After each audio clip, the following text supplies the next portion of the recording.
नमस्कार, मैं हूं संजीव श्रीवास्तव। आप देख रहे हैं 4 पीएम मध्य प्रदेश। दोस्तों, मध्य प्रदेश के मुख्यमंत्री मोहन यादव मुश्किलों में हैं, संकट में हैं। मसला मामला क्या है? विदित है आपको कि वे जमीन घोटाले के आरोपों में घिरे हुए हैं। अभी वो मसला मामला थोड़ा-सा ठंडा ज़रूर हुआ है, लेकिन वॉश आउट नहीं हुआ है। इंडियन एक्सप्रेस की वो स्टोरी, उसके बाद कांग्रेस के हमले। ये अलग बात है कि कांग्रेस में भी कुछ झगड़े हो गए, विवाद हो गए और अभी दूसरे काम भी आ गए और दावा किया जा रहा था कांग्रेस की ओर से कि उनके तरकश में बहुत सारे तीर हैं। वो तीर अब कब निकलेंगे, क्या निकलेंगे या है भी कि नहीं, वो तो बात की बात है। लेकिन कुल मिलाकर दिक्कतें तो हैं मोहन यादव को। 2 साल से ज़्यादा का वक़्त हुआ और 2 साल से ज़्यादा के वक़्त में सबसे ज़्यादा कोई संकट हमने मोहन यादव पे देखा तो अभी-अभी वो जो इंडियन एक्सप्रेस की स्टोरी के बाद देखा। हालाँकि ये हम मानकर चल रहे थे कि कुछ नहीं होगा क्योंकि मोदी और शाह की बीजेपी है। राष्ट्रीय स्वयंसेवक संघ का आशीर्वाद प्राप्त मुख्यमंत्री उन्हें माना जाता है, तो बिगड़ेगा कुछ नहीं, लेकिन हाँ, कुर्सी पे बने रहने के लिए कुछ ना कुछ जुगतबाजी करते रहना पड़ेगी और जुगतबाजी की जब बात हो, तो मोहन यादव भी जादूगर तो हैं, वे जानते हैं कि कब कौन-सा कार्ड खेलना, तो उन्होंने भी कार्ड खेला है। उस कार्ड की चर्चाएँ हैं, देश भर में चर्चाएँ हो रही हैं और क्यों हो रही हैं? कहीं ये भी उसमें तुलना हो रही है कि जो योगी आदित्यनाथ हैं, वो कैसे पीछे रह गए? हिमंता बिस्वा शर्मा कैसे चूक गए? क्यों नहीं शुभेंदु अधिकारी को ख्याल आया? सम्राट चौधरी क्या कर रहे थे? और बाकी जो बीजेपी जो शासित राज्य वहाँ के मुख्यमंत्री क्यों नहीं इस मसले मुद्दे को पकड़ पाए? क्यों नहीं वो कैश करा पाए? क्या है मसला? और देश के दिल मध्य प्रदेश जहाँ से मैं आता हूँ, कई मसले मामले अगर हम बीते कुछ वर्षों का जो बैकग्राउंड है उसको तलाशें तो अनेक अवसरों पर आता है कि क्या कुछ है। जैसे मध्य प्रदेश लाडली बहना जो गेम चेंजर साबित हुई। साल 2023 का जो चुनाव था, शिवराज सिंह चौहान मुख्यमंत्री थे, उन्होंने उसे लॉन्च किया था और लॉन्च करने के बाद वो योजना ऐसी फलीभूत हुई कि मध्य प्रदेश में तो बीजेपी की सत्ता में जबरदस्त तरीके से वापसी हुई। ऐसा लग रहा था डामाडोल स्थिति है, लेकिन लौटी थी और उसके बाद फिर वो योजना छा गई और अब जो कहीं एजेंडा 2024 के बाद ज़्यादा वैसे तो लगातार चल रहा है। भारतीय जनता पार्टी राष्ट्रीय स्वयंसेवक संघ का एजेंडा है क्या? छुपा हुआ किसी से नहीं है। हिंदू राष्ट्र बनाना है जो आरएसएस है उसे तो, और इस दिशा में काम होते रहते हैं। जो है कहीं विपक्ष मुक्त भारत, कहीं कुछ, लेकिन असल में अनेक बार ध्वनित होता है कि जो मुसलमान मुक्त देश, कहीं परिकल्पना उसकी है तो वो मान लें या जो है, लेकिन वो अलग बात है, अलग तरह का फ़लसफ़ा है। लेकिन कुल मिलाकर ये जो दशा-दिशा या जो आपको बढ़ना है उस क्रम में, तो अभी जो कुछ हुआ है, मध्य प्रदेश में एक कदम उठाया गया। जो मोहन यादव हैं मध्य प्रदेश के मुख्यमंत्री, और आपको स्मरण है कि मोहन यादव बुरी तरह से घिरे हुए हैं, मुश्किलात में हैं। वो 2 साल से कुछ ज़्यादा का वक़्त हुआ और उन पर बड़े गंभीर किस्म के आरोप। इंडियन एक्सप्रेस की एक स्टोरी हुई थी, जो एक तथ्यपरक, खोजपरक कहानी जिसमें वो उनके जो करने वाले जो रिपोर्टर थे, बहुत कुछ उन्होंने खोला कि कैसे जो मुख्यमंत्री या उनके परिवारजनों ने ज़मीनें बनाई, इस जो ज़मीनों का उनका कामकाज फला-फूला, क्या-क्या हुआ। उसपे सरकार की ओर से उस एक्सप्रेस की स्टोरी पर तो कोई खंडन अब तक नहीं आया। लेकिन हाँ, जो कांग्रेस ने इस मसले मुद्दे को उठाया तो उसके बाद बड़ी रार छिड़ी, तकरार छिड़ी और उसको बीजेपी ने कहीं कंडम्ड किया, उसे गलत बताया। तो सब ठीक है, लेकिन जो मैं कह रहा था कि पैमाना तो दूसरा है। दिल्ली जो चाहता है वहाँ करप्शन कोई इश्यू नहीं है।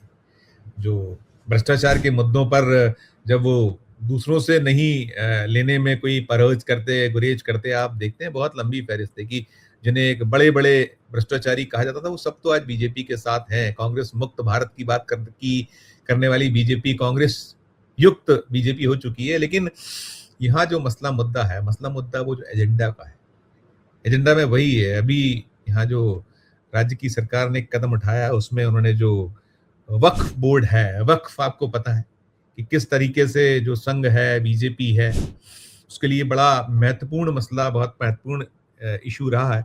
तो यहाँ जो संशोधन हुआ था, वो जो अधिनियम 2025 बना है, उसके बाद पहली बार ऐसा दावा मध्य प्रदेश की सरकार कर रही है। दावा उसका है, मध्य प्रदेश जो इससे जुड़े लोग हैं वो कह रहे हैं कि बोर्ड का जो गठन हुआ है उस नए अधिनियम के तहत, तो मध्य प्रदेश पहला राज्य हो गया है।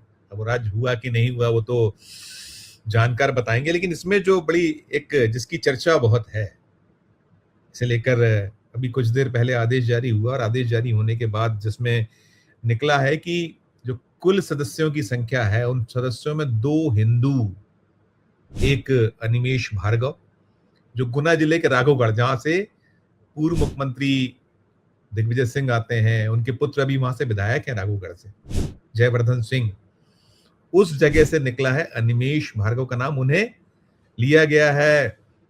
ये जो वक्फ बोर्ड है, वो भाजपा के जो मीडिया के पैनलिस्ट भी हैं, मध्य प्रदेश जो बीजेपी उसके पैनलिस्ट हैं, और एमबीए फाइनेंस हैं वो, और उनकी बड़ी अलग की लंबा एक वित्त क्षेत्र का कार्य का अनुभव है तमाम है। लेकिन वक्फ जो क्षेत्र है उसमें और ये बताया गया है कि उनका 8 सालों का जो वक्फ क्षेत्र है उसमें काम करने का एक अनुभव, एक तो वो है, और दूसरे मनोज मालपानी, ये इंदौर से आते हैं, ये बीकॉम तक शिक्षित हैं, और इनका ऐसा बताया गया है कि 30 साल से संघ और उनके जो अनुषांगिक संगठन है उनसे जुड़े हुए हैं।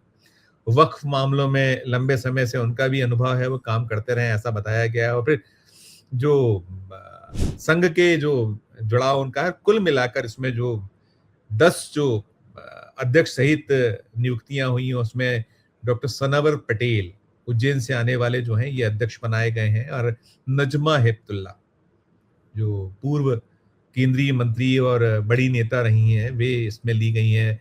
जो भोपाल के 2 विधायक हैं, मध्य प्रदेश में 2 ही विधायक हैं जो मुस्लिम विधायक हैं, इनमें एक जो आतिफ अकील है, ये भोपाल उत्तर क्षेत्र से आते हैं, उनको इसमें लिया गया है। फैजान खान है, उज्जैन से आए हैं।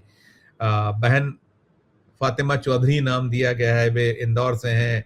शाइस्ता सुल्तान, ये बैरसिया भोपाल जो है इसकी पार्षद हैं। शबाना खान है, पार्षद रतलाम है। और फिर एक जो इसमें पदेन होते हैं वो आयुक्त पिछड़ा वर्ग जो हैं, अल्पसंख्यक, जो ये उसके आयुक्त सचिव होते हैं, तो उनको इस तरीके से ये नियुक्तियां हुई हैं।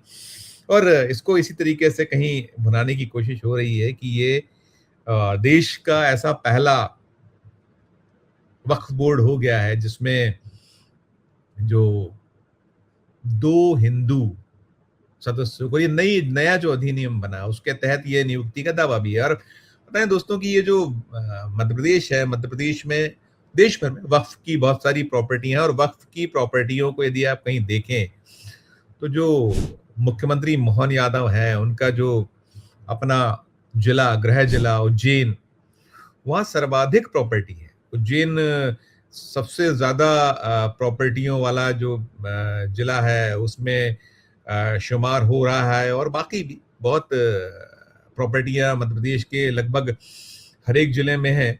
और जैसा मैंने बताया उज्जैन सबसे ज्यादा है, फिर अलग अलग जगह हैं, कहीं शाहजहाँपुर है, आगर है, उसके अतिरिक्त फिर आप और जगहों पर जाइए तो कहीं मंदसौर, उज्जैन में 1061 है, 1061 प्रॉपर्टीज है वक्फ की सबसे ज्यादा। फिर 1118 है, ये शाहजहाँपुर आगर में है। इंदौर में 645, धार में 635 है, भोपाल भी 797 ज्यादा है भोपाल में। ऐसी एक फहरिस्त है, सीहोर है, रायसेन है, यहाँ भी बड़ी प्रॉपर्टियां ही प्रॉपर्टी। तो कुल मिला के देखिए अभी जो सिंहस्थ 2028 होना है, और ये जो इलाहाबाद में महाकुंभ हुआ था, उस महाकुंभ को टक्कर देने वाला इस तरीके से एक बिसात यहाँ बिछाई जा रही है। और है देखिए, ये जो मैंने कहा कि भले ही वो पहला सूबा है कि नहीं वो अधिनियम के तहत इस तरह के बोर्ड का गठन करा, लेकिन पहली बार 2 हिंदू यदि लिए गए हैं, ये बिल्कुल है कि पहली बार हुई है इस तरीके से नियुक्ति कि हिंदुओं को ले लिया। तो ये है, आप एजेंडा की जब मैं बात कर रहा था, आप उठाइए योगी आदित्यनाथ, उनका एजेंडा क्या है, बटोगे तो कटोगे, एक रहोगे, सेफ रहोगे, इस तरह के नारे भी देते हैं। और इसी के इर्द गिर्द उनकी राजनीति घूमती है, हिंदू और मुसलमान। उनके वहाँ जो उत्तर प्रदेश में जितने भी मूव्स हैं, आप उसको उठाकर देख लीजिए कि जब से वे अब 10 बरस हो जाएंगे, कुछ दिन बाद उनको इस मुख्यमंत्री पद को उत्तर प्रदेश का संभालते हुए, और वहीं का वहीं। ऐसे ही आप असम जाइए, जो कांग्रेस से भारतीय जनता पार्टी में आए हुए हेमंता बिस्वा शर्मा, वो किस उस पर चलते हैं। उनका भी जो पूरे का पूरा एजेंडा है वो हिंदू और मुसलमान है, उसी के तहत पूरी उनकी राजनीति है। फिर आप जाइए, अभी बिल्कुल नए जो मुल्ला हैं, जो शुभेंदु अधिकारी, पश्चिम बंगाल की बागडोर संभालने वाले, आए थे तृणमूल कांग्रेस से, लेकिन अब वो कहीं ये साबित करने इस कोशिश में जुटे हुए हैं कि वे भी जो संघ का एजेंडा है, भारतीय जनता पार्टी के जो लक्ष्य हैं, उन्हें साधने में किसी भी सूरत में पीछे रहने वाले, तो सबका एक अपना-अपना है। जो दूसरे इंजन है, दूसरे इंजन की अपनी दौड़ है। उस दौड़ में अगर आप उस जो मील का पत्थर होता है कि एजेंडा जो है राष्ट्रीय स्वयंसेवक संघ का, उसे हासिल करके दिखाइए, वो हासिल कर लीजिएगा तो आपके नंबर बढ़ते चले जाते हैं। और यही चीज़ केंद्र की सरकार में भी है, और खुद मोदी, शाह या जो बाकी उनका पूरा कुनबा है, उसे भी उसी सब वहीं से तो आए हुए हैं। और ओरिजिनल तो वो सब लोग वहीं से स्वयंसेवक, और सब ये अलग है कि हिमंता बिस्वा शर्मा या जो शुभेंदु अधिकारी या फिर जो सम्राट चौधरी, ऐसे कई जो विरोधी दलों में हुआ करते थे, अलग-अलग दलों में होते थे, उनको अब अंगीकार किया है भारतीय जनता पार्टी। लेकिन होड़ और दौड़ काय की है? होड़ और दौड़ यही है कि कैसे जो ये नंबर, जो आपको स्कोर करने वाला जो एक पक्ष है, पहलू है, उस पे कितना खरे उतरे, कैसे उतरे। और जो मैं कह रहा था कि संकट में है मोहन यादव, मुश्किल में है मोहन यादव, घर में भी कहीं उन पर हमले हुए हैं, हो रहे हैं, 2 साल से ज्यादा का वक्त है, लेकिन कुर्सी मिल तो आसानी से जाती है या भाग्य से मिल जाती है, लेकिन मिलने के बाद उसे बनाए रखना, उसे संजोए रखना, उस पे बने रहना, ये एक बहुत टफ टास्क है। और आप फिसलन बहुत है, और फिसलने में जब आप फिसलते हैं तो फिसलने के बाद फिर तत्काल आप पकड़े जाते हैं, तत्काल आप कहीं निगाह नजर में आ जाते हैं। हालांकि जो मोदी और शाह हैं या जो बीजेपी उनकी है आज, वहां तो वो पक्ष पहलू है जिस पर कहीं उनको कटघरे में खड़ा किया। कांग्रेस ने बहुत बूमा बूम की थी अभी, जब वो इंडियन एक्सप्रेस ने स्टोरी की थी और बहुत प्रश्न उठाए थे, बाद में हुआ था, फिर उनके अपने घर में झगड़े हो गए थे। लेकिन हम कह रहे थे बार बार कि कुछ होना जाना नहीं है, कुछ नहीं होगा, क्योंकि वहां कहा गया है बीजेपी में कि इस्तीफे नहीं होते हमारे, कुछ भी कर डालिए, कुछ भी कीजिए, कहीं तक भी चले जाइए। वहां तो बस ये है कि जो एजेंडा है, दिल्ली की जो एक राह है, उस पर चलते रहिए। वहां से जितना कहा जाए, वो कहते हैं ना, जितनी चाबी भरी राम ने उतना चले खिलौना, वैसे चलते रहिए। और बाकी जो जहां आपको खुद चलने की आजादी है, वो उस पर चलने के लिए कहीं कोई दिक्कत नहीं। और फिर ये जो आरएसएस वाला पक्ष, आरएसएस वाला पहलू है, तो वहां तो फुल आजादी है। और जब आप वहां कोई अच्छा मूव बनाते हैं, अच्छा कोई गोल मार लेते हैं, तो फिर आपके नंबर तो बढ़ ही जाते हैं, तारीफ तो आपकी होती ही होती है। तो दोस्तों, ये जो हुआ है वक्फ का मध्य प्रदेश में गठन, और पहली बार देश में किसी वक्फ बोर्ड में हिंदुओं की आमद, हिंदू सदस्यों का चयनित किया जाना, लिया जाना, अलग बात है। तो कई नंबर तो कम हो रहे हैं इसमें, योगी के नंबर कम हो रहे हैं, वो क्यों नहीं पहल कर पाए, या जो हिमंता बिस्वा शर्मा कैसे चूक गए, या फिर शुभेंदु अधिकारी को क्यों नहीं याद आया। और जो राज्य हैं जहां बीजेपी के ऐसे ही मुख्यमंत्री हैं, कुछ पर्ची वाले मुख्यमंत्रियों की तो लंबी कतार है, बहुत बड़ी संख्या है, तो वहां कैसे चूक गई, ये बात तो हुई रही। मोहन यादव ने पछाड़ दिया, ये भी कहीं कहा जा रहा है। इस वीडियो में इतना ही। इस पूरे खबर पर आपकी अपनी जो राय हो, आपकी अपनी जो टिप्पणी हो, जरूर हमारे इस वीडियो के कमेंट बॉक्स में जाकर राय प्रकट कीजिएगा, टिप्पणी कीजिएगा। और खबर अच्छी लगे तो चैनल को लाइक कीजिए, सब्सक्राइब कीजिए, ज्वाइन का बटन दबाइएगा तो हमारी हौसला अफजाई होगी। प्यार और स्नेह में देखते रहिए 4 PM न्यूज नेटवर्क। धन्यवाद, नमस्कार।